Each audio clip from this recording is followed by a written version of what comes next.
It's sweet and sour, it's crispy, because that sweet and sour sauce over the fish make the best type of sweet and sour fish. Welcome back to Wok Wednesday. I'm Jeremy, here from School of Wok, London's premier Asian cookery school. And this one is quick crowd pleaser, sweet and sour fish. I've got some lemon sole here, which I'm going to show you how to prepare in just a second. I'm going to start off with the onion and pepper.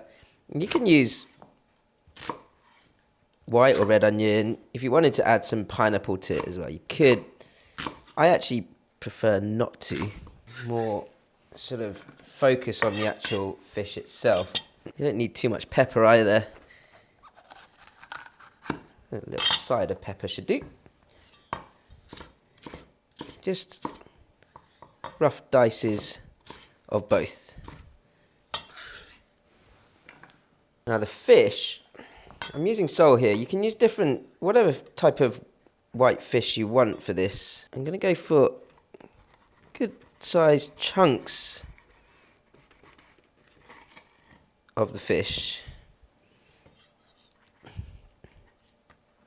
But before I slice this into those chunks, I'm actually going to score this a little as if I would score squid in a diagonal crisscross, because what that'll do hopefully is create even more crisp around the flesh and the batter. Then cut that into good large pieces. Going to season this lightly with a bit of salt and pepper. And then I'm just going to put 1 egg white into this. I'm not using the whole egg because I want this batter to be as light as possible. And then I've got plenty of cornflour here, much like all the sweet and sour recipes. But you get this lovely light coating around each piece. Now with fish, I do like to do piece by piece in the cornflour, just to make sure that I'm not sort of pressing into the flesh too much and breaking it up, because it is much more delicate than, say, a piece of chicken. For sweet and sour sauce for fish and prawns, I tend to sort of change the quantities up a little bit.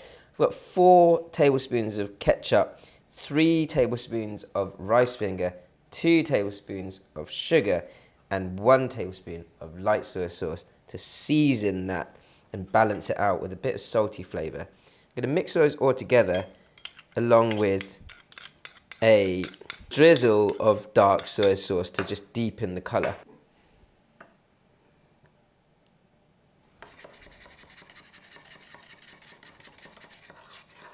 When you're deep frying fish or seafood, a really high heat on that oil is important, because you want a really sort of instant seal, but also a quick cook. I'm going to go in piece by piece,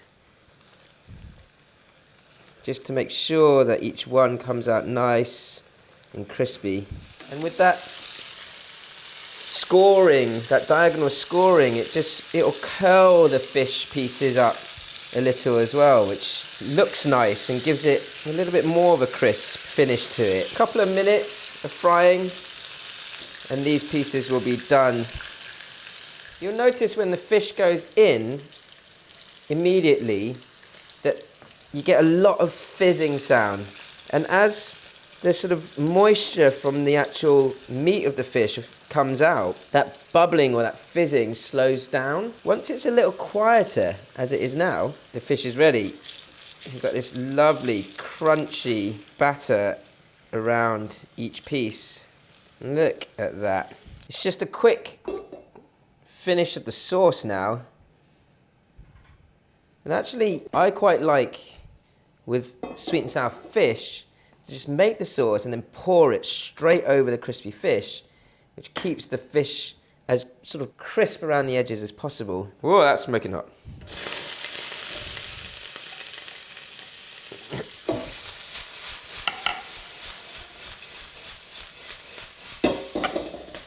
We're seriously stir frying now.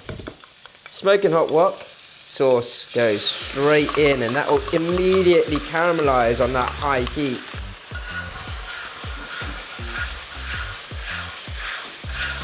Let that sugar melt through. Once that sauce is vigorously bubbling all the way through to the center of the wok, it's ready. Straight over the top, like so. Doesn't that look good? Actually, eating this reminds me of when we used to live in Singapore. There was a little cafe in our little set of apartments, and they did an amazing sweet and sour fish. Similar to this, you've got this extra crisp edge, and the flakiness of the fish meat inside is just perfect. If you like this dish, you want to learn more, don't forget to like, comment, subscribe, ding, hit that notification bell, and we'll see you next time.